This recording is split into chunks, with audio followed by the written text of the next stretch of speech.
दोस्तों ਆਪਾਂ ਅੱਜ ਪਹੁੰਚੇ ਹਾਂ ਪਠਾਨਕੋਟ ਔਰ ਕੈਲੇਡੋਨੀਅਨ ਇੰਟਰਨੈਸ਼ਨਲ ਸਕੂਲ ਜਿੱਥੇ ਅੱਜ ਹੋਣ ਜਾ ਰਿਹਾ ਇੱਕ ਬਹੁਤ ਵੱਡਾ ਈਵੈਂਟ ਜਿਸ ਦੇ ਵਿੱਚ ਪਹੁੰਚ ਰਹੇ ਨੇ ਬਹੁਤ ਦਿੱਗਜ ਨੇਤਾ ਜਿਨ੍ਹਾਂ ਵਿੱਚ Sukhjinder Randhawa member parliament Pranab Jha all India Congress committee ਦੇ ਸੈਕਟਰੀ ਔਰ ਇੱਥੇ ਇੱਕ ਬਹੁਤ ਵੱਡਾ ਟਾਕ ਜਿਹੜਾ ਉਸ ਨੂੰ ਹੋਸਟ ਕਰਨਗੇ ਭੁਪਿੰਦਰ ਚੌਬੇ ਜੀ।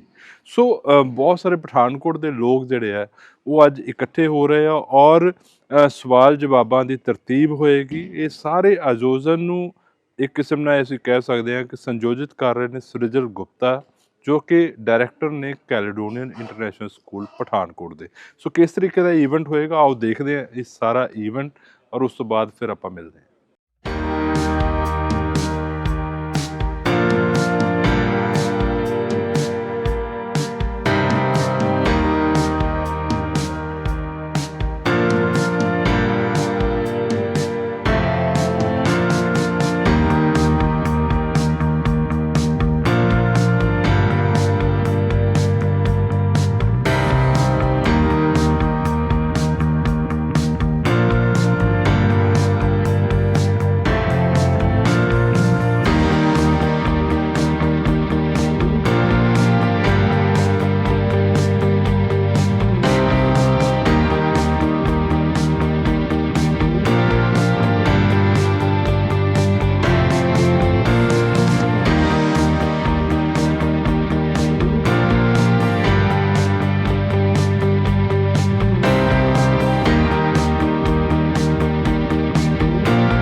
पठानकोट ਇੱਥੇ ਆਹੀ ਪੰਜਾਬ ਦਾ ਇਕਲੌਤਾ ਇੰਟਰਨੈਸ਼ਨਲ ਸਕੂਲ ਬਣਾਇਆ ਦਾ ਤਕਰੀਬਨ 300 ਬੱਚੇ ਦੇ ਨਾਲ ਅਸੀਂ ਆਪਰੇਟ ਕਰ ਰਹੇ ਹਾਂ। ਮੈਂ ਸਭ ਤੋਂ ਪਹਿਲਾਂ ਰੰਧਾਵਾ ਸਾਹਿਬ ਦਾ ਸ਼ੁਕਰਗੁਜ਼ਾਰ ਹਾਂ ਜਿਹੜਾ ਇੰਨਾ ਬਿਜ਼ੀ ਸਕੇਡਿਊਲ ਤੋਂ टाइम कट के आए।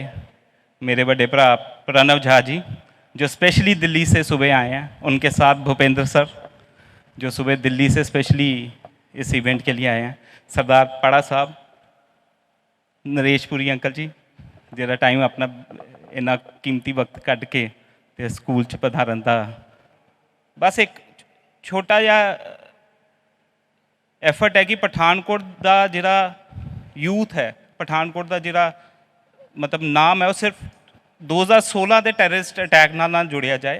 उत्थे पता चले अज ट्रिब्यून च भी आर्टिकल लग गया कि माल्टा के प्राइम मिनिस्टर आए ही। एक छोटी जी मुहिम है, तुहाडा आशीर्वाद चाहिए और वास्ते। अभी आपने देखा कि सीजल जी ने अभी आपसे जो है कि उन्होंने सबसे पहले उन्होंने गुजारिश ये की कि जी हमारी जो सड़क है इस सड़क को आप ठीक कराइए। मैं आपसे ये जानना चाहता हूँ कि देश भर में, मैं बनारस से आता हूँ, वैसे प्रधानमंत्री के इलाके से आता हूँ मैं, देश भर में किसी भी नेता से चाहे वो विधायक हो या सांसद हो, एक बुनियादी ज़रूरत, एक बुनियादी सवाल यही होता है कि साहब मेरे घर के ठीक सामने की जो जगह है ना, उस जगह को आप ठीक कर दीजिए।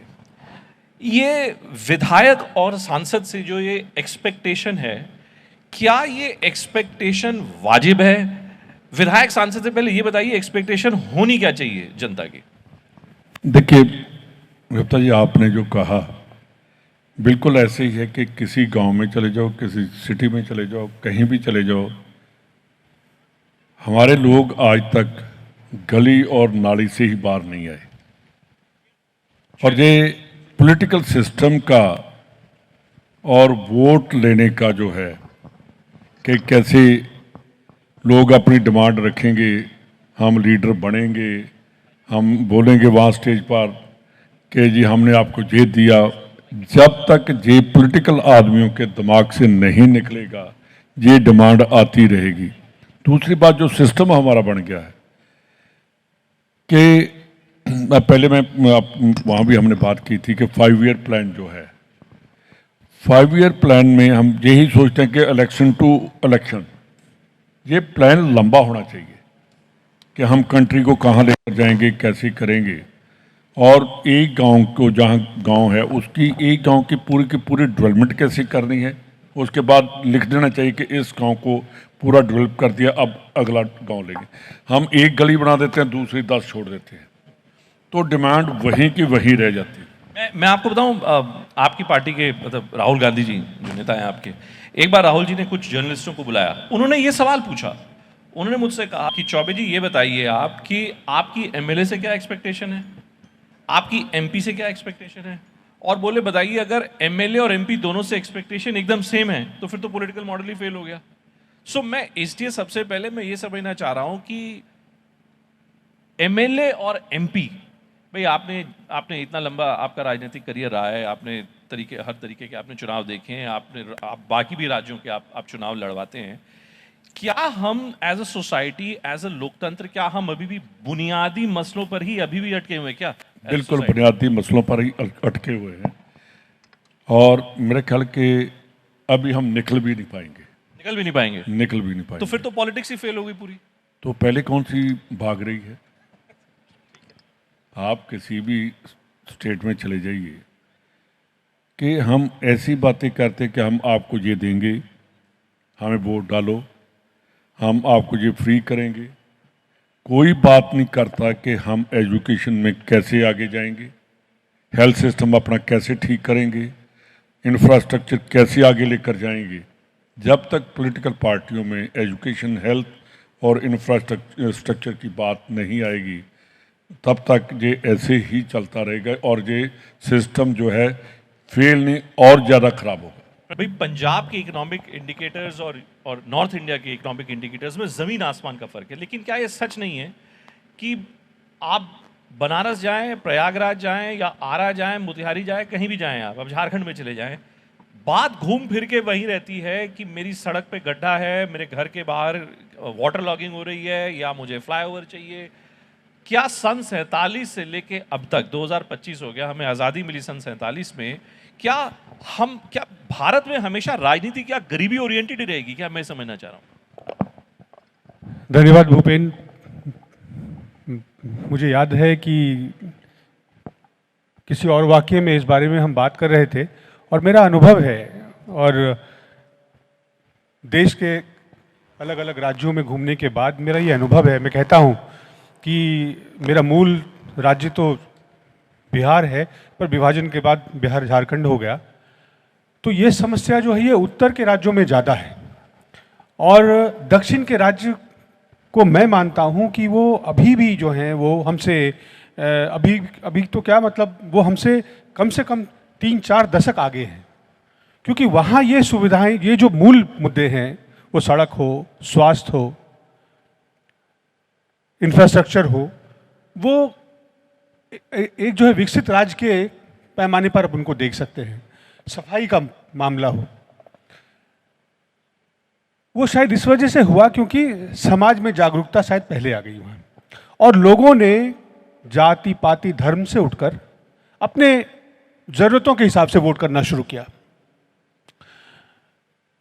उत्तर के राज्यों में या पूरब के राज्यों में, जिसको बाद में अर्थशास्त्रियों ने बीमारू राज्य भी कहा, वहाँ ये हुआ कि चुनाव आप मुद्दों के ऊपर लड़ेंगे। आप चाहेंगे कि महंगाई को हम मुद्दा बनाएं, चाहेंगे कि आप स्वास्थ्य शिक्षा को मुद्दा बनाएं, लेकिन जब वोट करने की बार आती है तो फिर आखिर में जो है वोटर भूल जाता है, वो फिर अपनी कम्युनिटी के आधार पर वोट करता है कि हमारा आदमी है, वो लाख नालायक है लेकिन वोट अपने आदमी को देगा। वो तब ये भूल जाता है कि ये आदमी हमारे समाज के लिए सबसे बेहतर है, ये सबकी तरक्की के लिए काम करेगा, ये रोजगार के लिए काम करेगा, ये ईमानदारी से काम करेगा, ये सुनिश्चित करेगा कि सरकारी भ्रष्टाचार ना हो। तो लेकिन ऐसा देखा गया है। तो मेरा ये मानना है कि ये एक रास्ता है, इसको हमें तय करना होगा, और ये इवॉल्व होते होते जैसे जैसे समाज में विकास होगा, ज़्यादातर लोग जब इस तरह से वोट करने लग जाएंगे कि वो अपने मुद्दों के ऊपर वोट करेंगे, तो फिर आपको ये सुधार दिखने लगेगा। लेकिन मैं एक बड़ी विचित्र बात है और बड़ी रोचक बात है यहाँ पर, देखिए मतलब मैं कंपेयर करने की कोशिश कर रहा हूँ, मैं तुलना कर रहा हूँ। पंजाब को आप देखिए, पंजाब में इतने बड़े पैमाने पर एनआरआई पैसा आ रहा है, इतनी बड़ी तादाद है, Canada, US, UK, Australia, New Zealand, कहीं भी आप जाएं आपको पंजाब के निवासी आपको मिल जाएंगे। आप यूपी और बिहार की आप बात करें कि नहीं, कि वहां पे एवोल्यूशन नहीं हुआ है, सदर्न स्टेट्स में एवोल्यूशन हुआ है, कल्चरल एवोल्यूशन है, एजुकेशन एवोल्यूशन है, पॉलिटिकल एवोल्यूशन है। पंजाब में क्यों नहीं हो रहा है सर? ये पहली बात तो, अगर रिसोर्सेज की तो कमी है नहीं पंजाब में, तो फिर क्यों नहीं हो रहा है? जैसे प्रणव जी ने कहा कि जाति के कम्युनल लाइंस पर भी वोटिंग होती है। पंजाब में ऐसा नहीं है। पंजाब एक ऐसी स्टेट है पूरे इंडिया में जो बहुत सेकुलरिज्म में है, वो ध्यान रखते हैं हिंदू जहाँ सिख जहाँ एसीज, उनमें ऐसी बात नहीं है। क्यों आप क्या कि पंजाब में आप जब आप टिकटें देते हैं तो क्या आप ये नहीं सोचते नहीं। कि सिख समुदाय में कौन जट सिख है, कौन बापा सिख है, कौन मैं क्या उसी, है? उसी पर आ रहा हूँ। पर ऐसे भी हम हार्ड एंड फास्ट रूल्स नहीं हैं, और कभी ये नहीं देखा कि ये देखिए जो सिटी है वहाँ हिंदू देना ही पड़ेगा, जहाँ नहीं पड़ेगा, देना ही पड़ेगा, क्योंकि उनको फिर आप उनको इलेक्शन कहाँ लड़ाएंगे? उनको रिप्रेजेंटेशन तो हमें देनी होगी। सिख जो है जहाँ एसीज हैं उनको भी रिप्रेजेंटेशन देनी होगी, इसके हिसाब से हम वो करते हैं। दूसरी बात, जैसे आपने कही कि एनआरआई बहुत हैं। एनआरआई जो पंजाब का कोऑपरेटिव बैंक है, अगर उसको हम देखें, सबसे ज़्यादा अगर पैसा कोई किसी बैंक में है तो जो जिसको दुआबा बोलते हैं जलंधर साइड, उसी पैसे से हमारा कोऑपरेटिव बैंक जो है पंजाब का वो खड़ा है। अब ऐसा उल्ट हो गया है कि जो एनआरआई हैं वो डर गए हैं कि हमारी प्रॉपर्टी जो बैठ कर उसी के पास ही रह जाएगी। अब वो धीरे धीरे जहाँ से पैसा निकाल कर जहाँ वो बैठ के हैं, जो पहले पुराने थे उनको था कि मेरा गांव है, मेरा शहर है, मेरी ज़मीन है, अब वो काम खत्म हो गया है।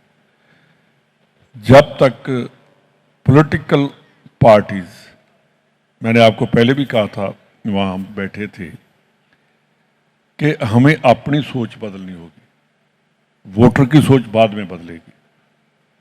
अगर हम ऑनेस्ट हैं तो उनके दिमाग में आएगा कि मेरा लीडर ना तो मेरे को पैसे देगा,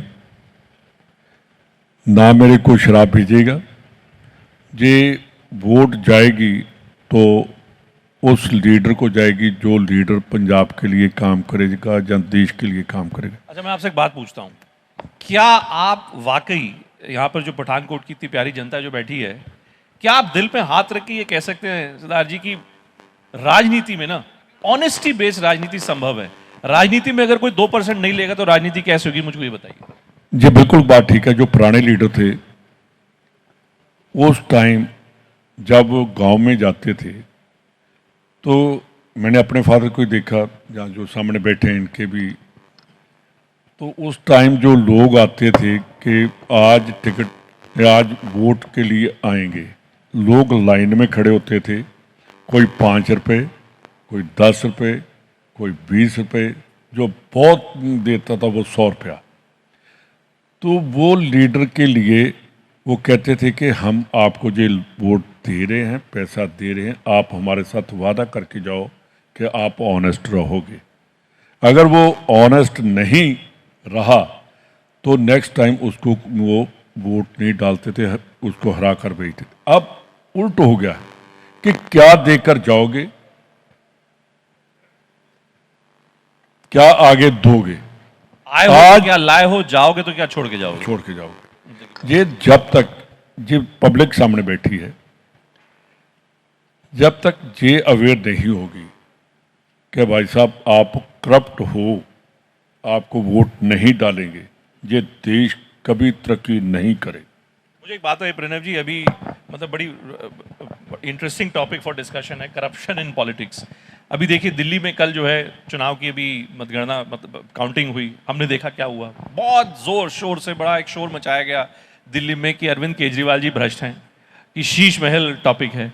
लेकिन मैंने देखा कि जितने भी सर्वेज हो रहे थे उसमें जब स्पेसिफिकली भ्रष्टाचार के ऊपर सवाल पूछा गया तो लीस्ट इंटरेस्ट पब्लिक का, मतलब least issue for voting preference was corruption. तो मैं ये जानना चाह रहा हूं कि क्या वाकई भ्रष्टाचार के कारण क्या लोग वोट करते हैं? क्या पॉलिटिकल पार्टीज मानती हैं कि भ्रष्टाचार स्वरूपी, भाई बीजेपी के ऊपर रफाइल डील पे आपने आरोप लगाया, इलेक्टोरल बॉन्ड्स का आरोप लगाया, corporate corruption of a completely different level का एक माहौल बनाया गया, लेकिन हुआ क्या, क्या निकला? क्या करप्शन रियली मैटर करता है पब्लिक लाइफ में? मेरा मानना है कि करप्शन पब्लिक लाइफ में मैटर करता है। और केंद्र की आपने केंद्र का एग्जाम्पल दिया, उदाहरण दिया, जब मैं उदाहरण दे रहा था देश के विकसित राज्यों का, तो जो पंजाब के बारे में मेरा अनुभव है 15 साल पहले का, कि यहाँ का जो इंफ्रास्ट्रक्चर था वो देश के बेहतरीन राज्यों के बराबर का यहाँ का इंफ्रास्ट्रक्चर था। जो गांव में सड़क है या बिजली की आपूर्ति है या पानी है या स्वास्थ्य सुविधाएं हैं, तो वो उस समय 2010 के पहले, खास करके ये बुरा तब हुआ जब 10 साल अकाली दल का शासन रहा और उसमें लोग खुले कहते थे कि लूट है, वो रेते का हो, बस का कॉन्ट्रैक्ट हो, तमाम तरह की चीज़ें हैं। और उसमें क्या हुआ कि उस करप्शन में, जब सरकार में ओपनली पॉलिटिशियंस करप्शन करने लग जाते हैं, तो क्या होता है कि उसकी मॉरल अथॉरिटी खत्म हो जाती है और जो गवर्नेंस के लिए आदमी, जो ऑफिसर्स होते हैं, वो फिर करप्शन करने लग जाते हैं। और फिर वो होता है, उसका एक डोमिनो इफेक्ट होता है, फिर पब्लिक ये मान लेती है कि कुछ भी कर लो, ये सभी करप्ट होंगे। और उसमें फिर वो ये देखते हैं कि सबसे लीस्ट करप्ट कौन हो सकता है। सो पंजाब की जो दुर्दशा हुई वो करप्शन की वजह से हुई। आज डेफिसिट में है क्योंकि एक सरकार आई, उसी तरह से एक जो सरकार के कांग्रेस की सरकार थी उसको विलेनस पेंट किया, उसके ऊपर आरोप लगाए और लोग एक नया मौका देना चाहते थे। आज क्या है कि पंजाब डेड साइकिल में पहुंच गया है। नया कोई आमदनी का साधन नहीं है, मैन्युफैक्चरिंग नहीं है, जो उद्योग यहाँ थे वहाँ से चले गए। सरकार के पास विजन नहीं है कि नई योजनाएं लाई जाएं। आप सीनियर मोस्ट लीडर हैं यहाँ, ये कहते हैं कि सबसे पहले हमें यहाँ जो है मैन्युफैक्चरिंग करना होगा, यहाँ की इकोनॉमी हमें सुधारनी होगी, लोगों को ट्रस्ट रिस्टोर करना पड़ेगा। जो बाहर से रेमिटेंस मनी आ रहा है, जो पैसा है लोगों के पास, वो यहाँ लगाना चाहेंगे, बशर्ते वो लगाए, वो उसका कुछ मीनिंगफुल, उससे उद्योग हो, उससे कुछ फायदा हो, उससे रोजगार हो। तो करप्शन मुद्दा है, करप्शन राज्यों का मैंने उदाहरण दिया, करप्शन है। और ये आप ये देखें कि एक पार्टी जो कि करप्शन का प्लैंक बना के केंद्र में 10 सालों से शासन में थी, उसके ऊपर करप्शन का चार्ज लगा और वो सत्ता से बाहर चली गई। नहीं, क्या किसी को भी कोई सवाल पूछना हो प्रणव जी से या रंधावा जी से या कोई टिप्पणी करनी हो तो पहला क्वेश्चन मेरा। हाँ जी जी। This is for Pranav ji. आपने देखा होगा सर, बीजेपी का काफ़ी ज़्यादा since 2014, I would say beginning 2017, we have seen a surge in increase of trolls in politics. आपको क्या लगता है कि ट्रोल आर्मी जो किसी भी पार्टी की तरफ से वर्क कर रही है, वो कितना इन्फ्लुएंस करती है इलेक्शंस पे?